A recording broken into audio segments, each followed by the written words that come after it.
in Ghana and all of the kind of massive implications, both for Ghana and for the diaspora. Dr. Ajapong, welcome and thank you for being with us today. Thank you, Bishop Tolton. Thank you to you, Joseph and Adotei, for the invitation. I'm really glad to be here. Good afternoon. So I do not have a formal presentation for you all, but I hope to do a couple of things in the short amount of time that I have. I'm glad to be introduced to the group. So what I want to do is just kind of provide a brief overview of potentially a different entry point into thinking about the passage of the bill in Ghana, and also to introduce my organization, Silent Majority Ghana, to you all. So in 2021, after nearly 3 years of working on this, a number of private members were able to introduce a bill into Ghana's parliament. They titled it the Proper Human Rights and the Proper Human Rights and Sexual Values Bill, or something along those lines. It is very apparent, and in fact, people who proposed the bill have shared that the bill was sponsored by the World Congress of Families, who hosted a conference in Ghana in 2018. Prior to that, they had hosted a similar conference in Uganda, and a couple of other African countries as well. And so one of the things that's apparent is that the language of the bill is similar to the language of other bills that have been attempted to pass in across the African continent, the Ugandan bill being one of them. But Ghana's bill is the most egregious one. Recently, they have the proponents of the bill have expressed that their main target, the primary target, is for so-called advocates, people who are speaking out against the human rights violations of LGBTQ Ghanaians. And so the bill proposes a prison sentence of something like 7 years for advocates. The bill was, it's hard to say passed, because if you watched the proceedings in Parliament, it was a complete mess. It was a melee, and the speaker kind of strong-armed the passage of the bill. Currently, there is uncertainty about what the implications are within the kind of legislative landscape, but none of that matters, because since the introduction of the bill, for the last 3 years, LGBTQ Ghanaians have been in a heightened state of duress. Every day now, we're receiving reports of people who are being beaten, police extortion. The latest story was about a young man who was beaten by 5 or 6 people, including 2 police officers, and they cited the bill, the passage of the bill. But in 2021, 2022, 2023, just the conversation of the bill was increasing violence. In 2018, when the World Congress of Families hosted their conference, or maybe it was 2017, I'm certainly not precise on the date, but anyway, part of what's happening is that churches take out billboards in Accra, potentially in other parts of the country as well. I'm usually in Accra when I go to Ghana, advertising 3-day prayer sessions to rid the country of homosexuality and that sort of thing. And so there's this broad and very tense cultural landscape in which queer people are living. It is supported by the church in particular, alongside the media. So media reports are always heinous, and it doesn't matter. It's not just the rags. The Ghanaian, the Daily Graphic, the Ghanaian Times, ostensibly respectable newspapers, produce very ignorant and anti-queer reports.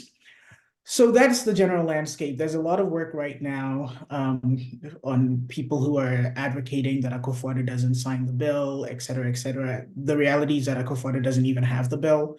And he recently made a post, which is not directed at Ghanaians, but directed at diplomatic partners, to say, hey, y'all are concerned about our human rights accolades, but don't worry, I'm not going to do anything. There is a court case being to challenge the bill. So part of that is that the president, like most of the parliamentarians who claim to be opposed to this bill, is refusing to take a stand and to speak out in support of the basic humanity and right to dignity of LGBTQ Ghanaians. And that's part of where my organization, Silent Majority Ghana, comes in. I founded the organization in 2021 following the police closure of the LGBTQ center in Accra. It was the first of its kind, the center was, that has named itself. While there are a lot of organizations in Ghana who have been working for over 2 decades now to provide resources and support for LGBTQ Ghanaians, none of them have really named themselves explicitly as LGBTQ orgs. And so the LGBT Rights Center was a bold move by activists in that space, and the police roundly shut it down. What I wanted to do, and this was coming out of my research, I wanted to create a space in which Ghanaians and other allies could speak out vocally and visibly in support of LGBTQ folks in Ghana. And so what that looked like in 2021 was writing a letter of solidarity and having people sign their names. It seems like a simple thing, or it may seem like a simple thing, but up to that point, people were in hiding, and we still see it on the in action right now. The president's refusal, the president with all the power of the presidencies, refusal to say, hey, we cannot attack queer people, not even like we support their humanity, we cannot attack them.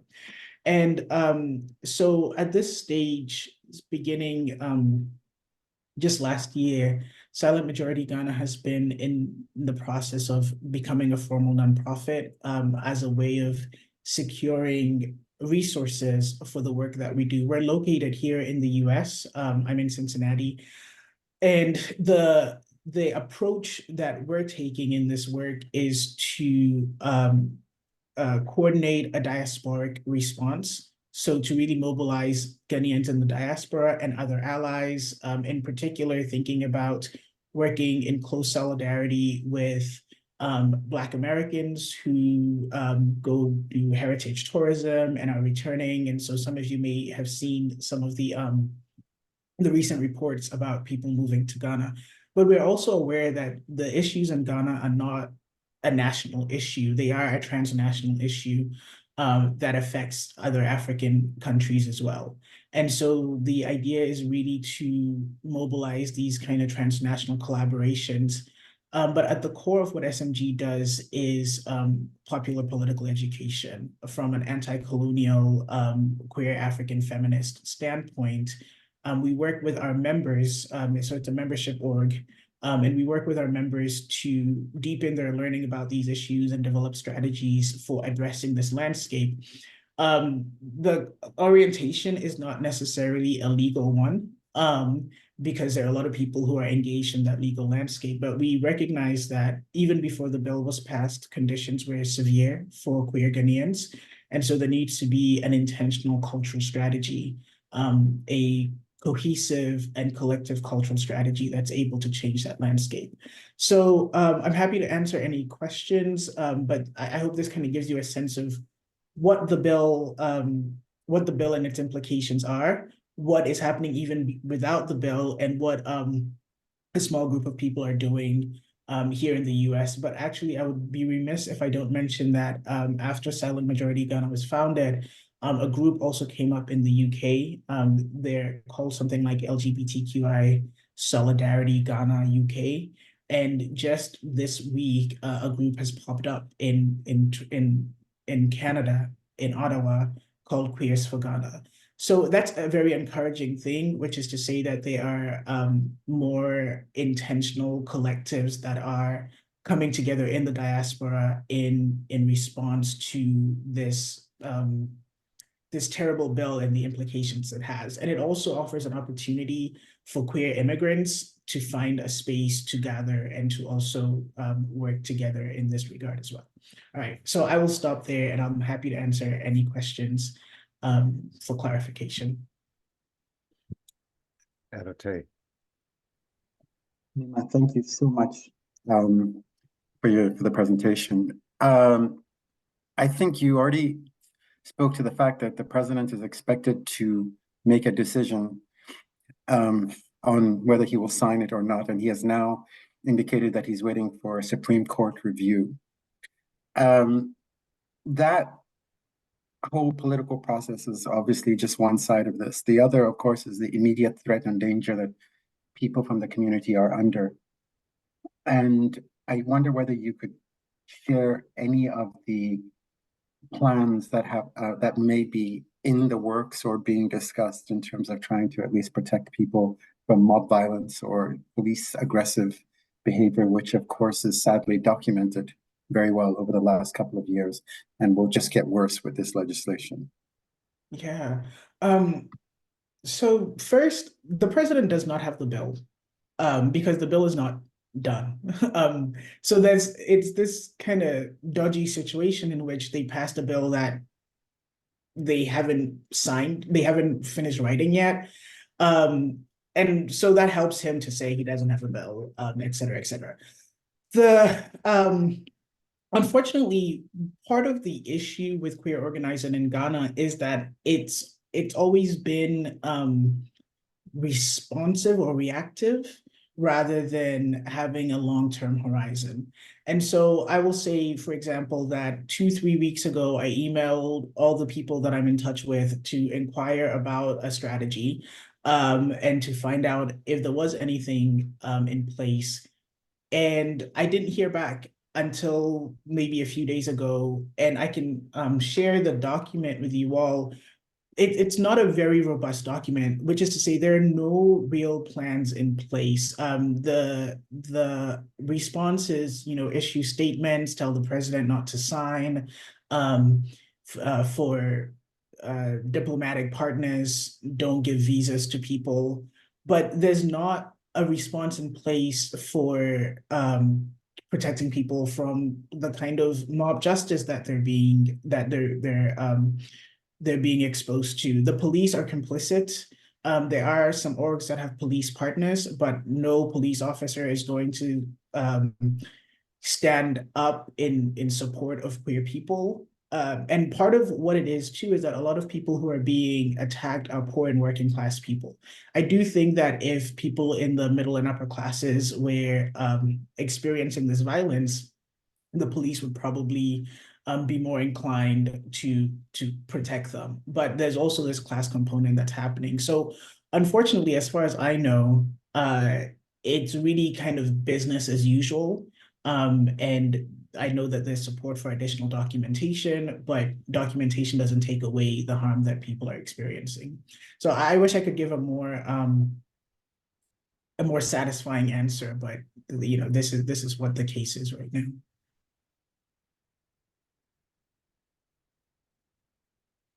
Anima, if this were just an issue that were impacting the LGBTQ community in Ghana, it certainly would be one of concern.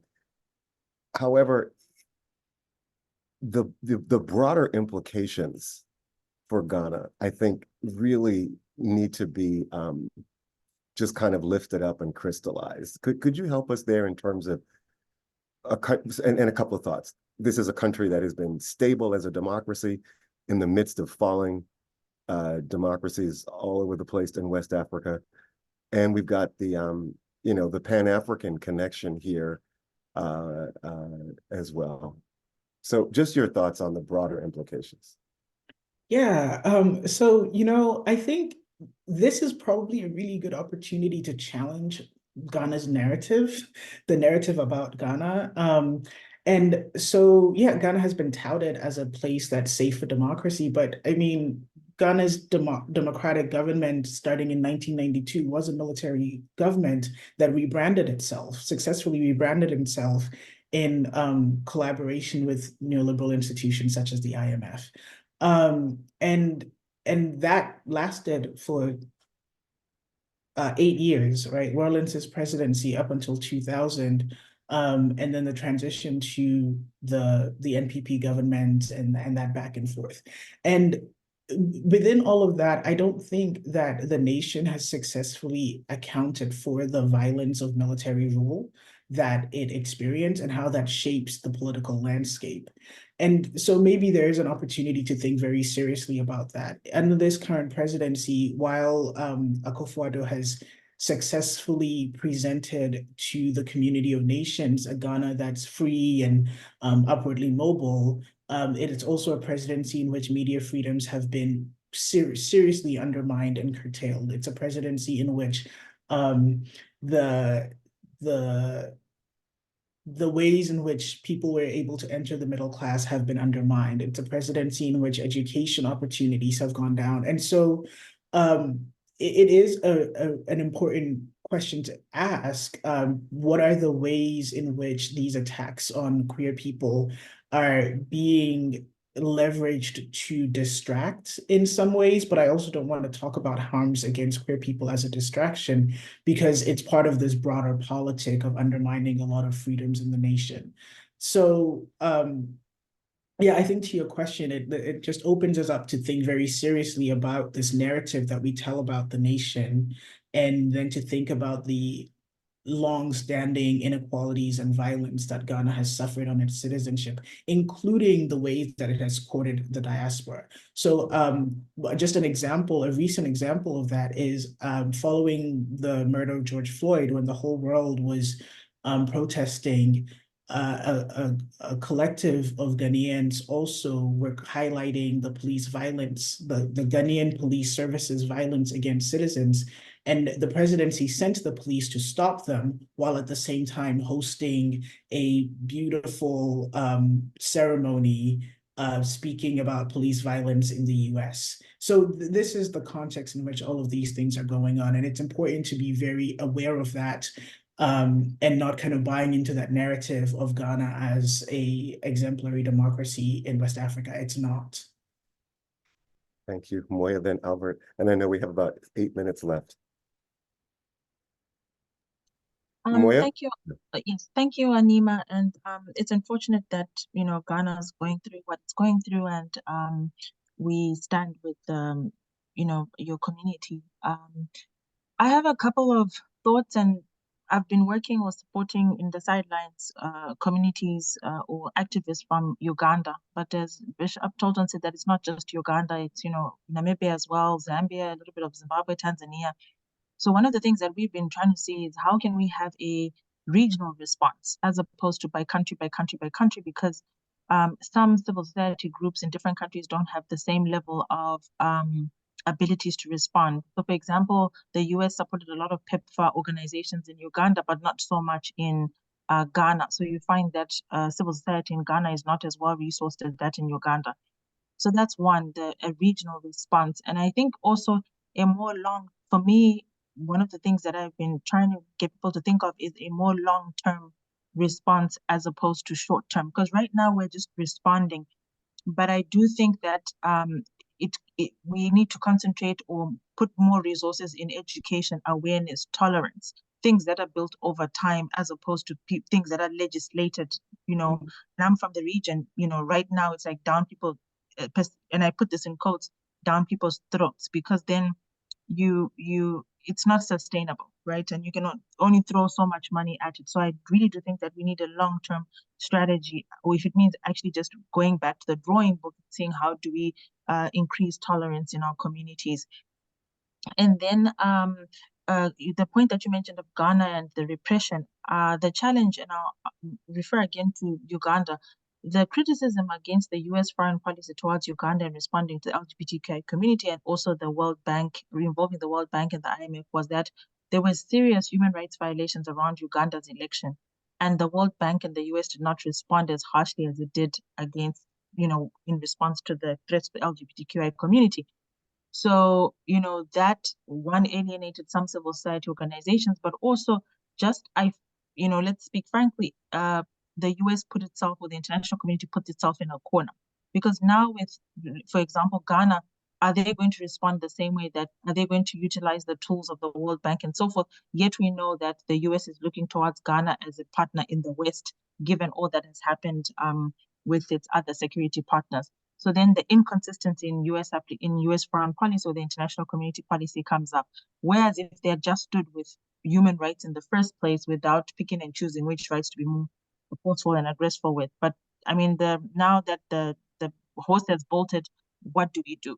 What do you do? The other point I wanted to just bring up is your thoughts. So before I conclude, your thoughts around the US evangelical role that those groups have been playing towards promoting or supporting and financing intolerance and hate on the continent, and what we can do here in the US to address that. And what your organizations are doing and how we can support you. Then more broadly, just what are your thoughts around how can we engage on US policy? I know there was a meeting with State Department yesterday. I don't know if you're part of that. A number of groups met with the State Department. I didn't manage to join, but they were thinking through how to respond. I do know that the US and other donor communities are silently supporting or funding emergency response. Of course, usually that is to traditional organizations, people that are known, but then it doesn't extend to those in the communities who might not have access to those kind of resources. So I acknowledge that gap. So yes, if you can share with us, and thank you very much for coming through. I hope we can continue to, call you up and continue the conversation and see how best ADNA can be of support. But if you can just share some of your thoughts around what should be the immediate response. I know there's the World Bank renegotiate, and we're just in a call We where, got just about 4 minutes left. Sorry, we're just in a call where, we're talking about not conflating trade and finances with politics. And the World Bank, I know, is negotiating a loan to Ghana.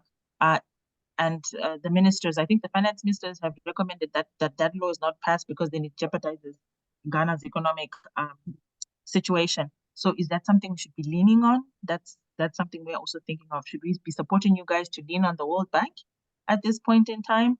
Yes, I'll just stop there. Thank you, Bishop. Right. Albert, why don't you jump in with your question and then Quickly, Anina, yeah. please. And Yes. actually, more or less, it's more an ask. And thank you for all you continue to do. What I'm seeking to do, our sessions are normally in-house for internal use only. Are you okay with us taking an extract from your presentation and using it as part of our outreach to inform and educate others? Is that okay with you? Yeah, that's totally fine with me. And so thank you for checking in on that. To Moya's point, I want to share something. I hope you all will be able to attend and or share with your communities. We are hosting and actually, Joseph, you're part of this, but we're hosting a political education session tomorrow. That it's a webinar. So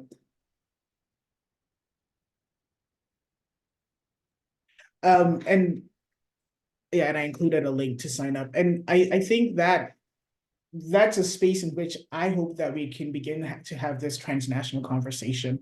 And so it'll be with 2 Ghanaian activists along with Stella Nyanzi, so that we can really kind of be thinking about those connections between Ghana and Uganda. But Moya, I would love to chat with you more about that transnational African response. To your point about needing this long-term strategy, that's absolutely right. I know that I've always been involved in long-term organizing, and entering into this particular space, I've been astounded by the kind of investment in short-term response. So, that's why with SMG, we're focused on popular political education and mobilizing across a long horizon. My personal take on the World Bank is absolutely no. Like, I just don't think we should be supporting any actions that continue to empower these white supremacist organizations. And so for me, the World Bank and the IMF, I think I don't know if they've actually already threatened not to support the Ghanaian state, but I also just think we need to be much more critical of what the agendas of these institutions are. I've been learning about this concept of homo capitalism, which kind of comes alongside the idea of homo nationalism. And so if you would remember, part of the justification for the US invasion of Iraq and Afghanistan was around like these fake feminist and pro-queer stances. But they were just doing the work of serving empire. I just, to your point about the human rights violations in Uganda, in which IMF does nothing, US does nothing, but then all of a sudden they care.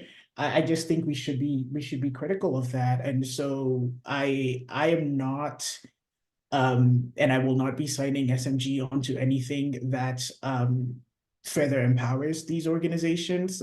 So that's just my stand on it.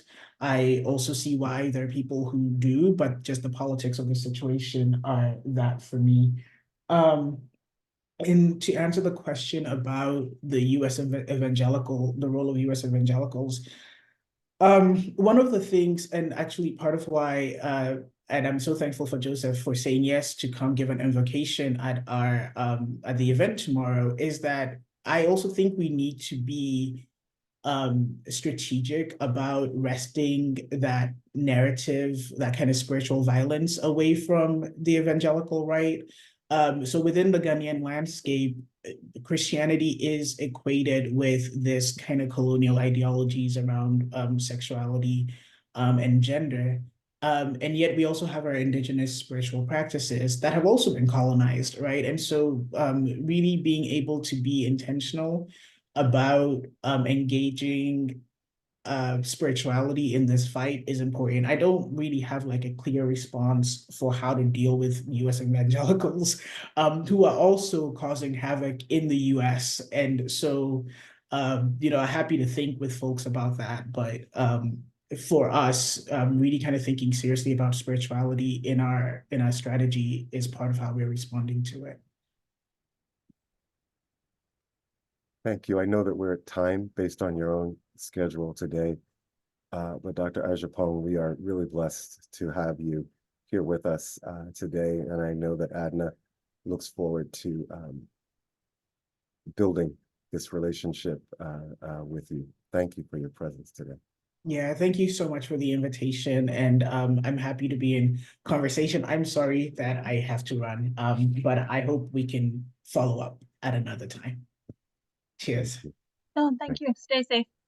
Thank you. It was brilliant. Thank you so much. Albert. Yes, I think we may want to, of course, we have a number of new working groups that are yet to pop up, and Moya and you, Joseph, are taking lead on them. But maybe we could just start with our dear sister Angelique giving us an update on the Pan-African Working Group, because that is ready and